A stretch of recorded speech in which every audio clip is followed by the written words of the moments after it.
I think it's fair, safe, appropriate to say that while it wasn't a disaster, 2024 was a bit of a mess in the grand scheme of things for the Indianapolis Colts. A lot of that has to deal with the Anthony Richardson situation, how it was handled, how he was handled, how he played, how he handled certain things. Wasn't a great outcome, right? You're talking about only played a few games his rookie season. You're really looking at this 2024 campaign and you're saying it's about Anthony Richardson staying on the field, staying healthy, getting reps because he didn't have a ton of reps in his college career. It's got to be about finding out whether or not he could be the guy. And yeah, instead what you ended up with him missing a couple games due to injury, then at one point pulling himself out of a game for a play because he was tired, which is just inexcusable. As the quarterback, as the dude, you just cannot fucking do that.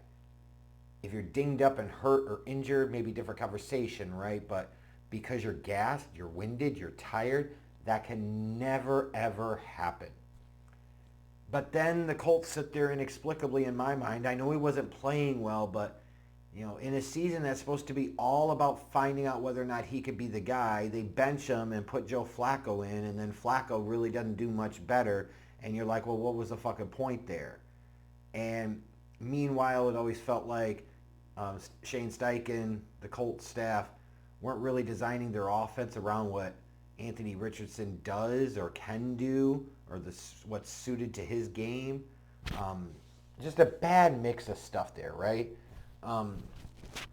Not the outcome you would have wanted if you're a Colts fan, where you're wanting this guy to show that he can be the guy, and now you're staring down the barrel of the very likely possibility that he's going to be a bust. But it wasn't just on Anthony Richardson as to why this team failed to make the playoffs. Their defense stunk too. They were 29th in yards allowed and 24th in points allowed. That's a pretty bad, pathetic defensive performance. So while Anthony Richardson, as the young quarterback that was drafted high in 2023, will certainly get a lot of the headlines and the attention, he is far from the sole main reason, or only reason I should say, that this team came up short and finished 8-9 last season. So yeah, in a lot of ways, disappointing outcome for the Colts. What I'm also trying to understand is, how is Chris Ballard still employed as an NFL general manager? Like, at what point in time do you look at his record and say, it's largely sucked? Andrew Luck ain't walking through that door anymore, dude. Like, bro, you got to go. Right? Like, another season without a playoff appearance? What the fuck's going on? But the other change that happened to this organization, or the change that happened to this organization, was the passing of owner Jim Irsay a little while back. And, for all that you could say about him off the field with the addiction problems and so forth, one thing you can say about the Colts under his reign is they certainly enjoyed some success, right? Like, you had Peyton Manning era, you had the Andrew Luck era, went to a couple of Super Bowls, won a Super Bowl. There were some downtimes in the mix, certainly, but a relatively successful run of almost 3 decades as being the owner of this team. So, I wonder if the Colts will be motivated to play well for him, at least starting off the season. They could be. But yeah, it'll feel odd not seeing Jim Irsay on Twitter anymore, or seeing him in association, with this Indianapolis Colts team. Now, as we get to the offseason, they signed Daniel Jones, Charvarius Ward, Cameron Bynum, but Daniel Jones is really the big one. I could totally envision, like, you watch him, saw what he did in New York, and you say, yeah, I'll go have me some of that. Well, the Colts certainly fucking did. But meanwhile, while they're out there signing Daniel Jones, they're letting Will Freese and Ryan Kelly go in free agency, so you're losing 40% of your offensive line starters. For what reason exactly? Just, I don't get it. Maybe if you let one of them go, I get it, but you let both of them go at the same time feels really odd.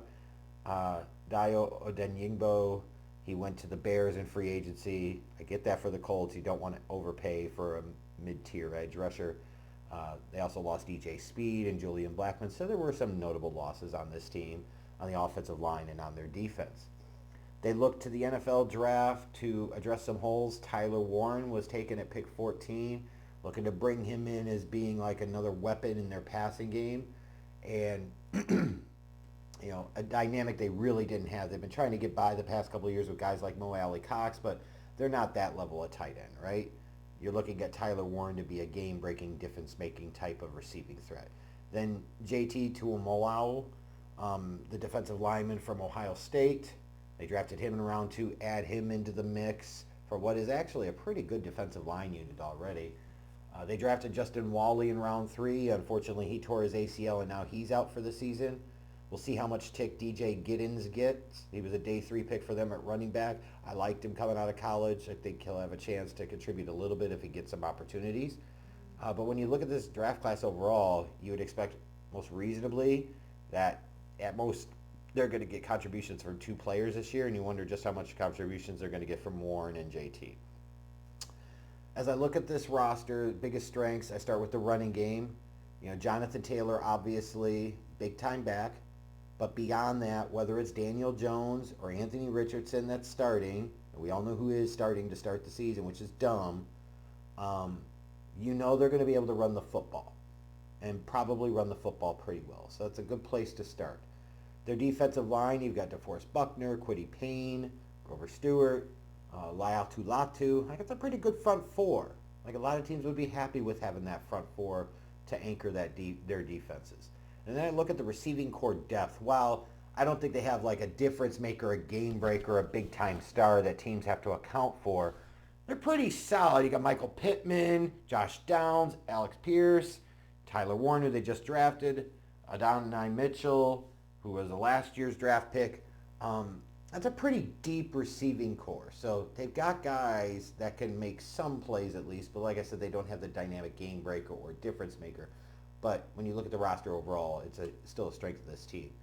I think several question marks here. Offensive line. Freese is gone. Kelly's gone. What are you going to have? Like you kind of have your 3 anchors and Raymond at left tackle, Quentin Nelson at guard, and then Braden Smith at right tackle. But it's 2 questionable gaps in your offensive line. How well is that unit going to play? Then I look at the defense. I look at their secondary. I know they've added some pieces to that mix, but it still feels like a substandard unit, personally. But the big problem here for this team is the quarterback situation. Daniel Jones is going to start the season, and I can't imagine, again, like looking at it and saying what you saw from him in camp in the preseason was so overpowering that you said, we just got to start him over Anthony Richardson. I don't fucking get it. That's basically what you've done now is said, you're giving up on Anthony Richardson. Well, if you're going to do that, you should have traded him or cut him at this point. You just, like I said, I know Anthony Richardson hasn't been very good. You took a home run swing, and it looks like you struck out. And shit happens sometimes. My evaluation of him is wrong. The Colts' evaluation of him is wrong. Again, that happens sometimes, right? But, yeah, this quarterback situation could get dicey and could get messy, and it already kind of is, but the season hasn't even started yet. As I look ahead to the Colts here, I look at the start of their schedule, weeks 1 through 3. Like, if they have any visions of playoffs, they got to start off well. Miami and Denver, the first 2 games, are both at home, and then week 3, they go to Tennessee. So if you just get through that first 3 weeks, and let's say you beat Tennessee in week 3, and then you either beat Miami or Denver, and you're 2-1, you're like, hey, okay, solid start. Start talking about 1-2 or 0-3, things could go off the rails really, really quickly because you would sit there and say, well, if we're 1-2 or 0-3 with Danny Dimes as a fucking starter, you could have done that with Anthony Richardson. I'm just saying, right?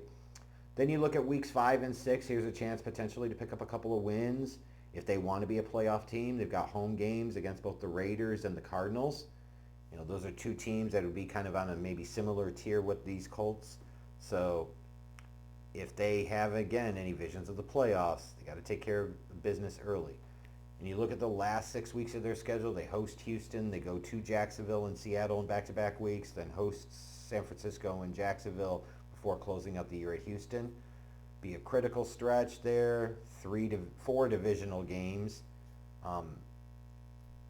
Got to take care of business. I guess I'm just beating around the bush to say, like, I really don't like the vibes surrounding this Colts team right now. They feel like, passing a Jim Irsay, Danny Dimes, or Anthony Richardson, You're deciding between two quarterbacks, so you really don't have one. You know, Jonathan Taylor's a star on offense, but I don't think their offensive line is good. And they've got a bunch of guys in the receiving core, but no the guy. And I would say similarly for their defense, like who's the big time dude? Like who's the alpha? Who's the guy that could put this team on their backs? They don't have one, in my opinion. Like I think what happened last year, like this team could be due for a little bit of a tail slide. I think they're only going to win 5 or 6 games, and I don't know how controversial or shocking this is, but I think they're going to finish last in this division. I really do.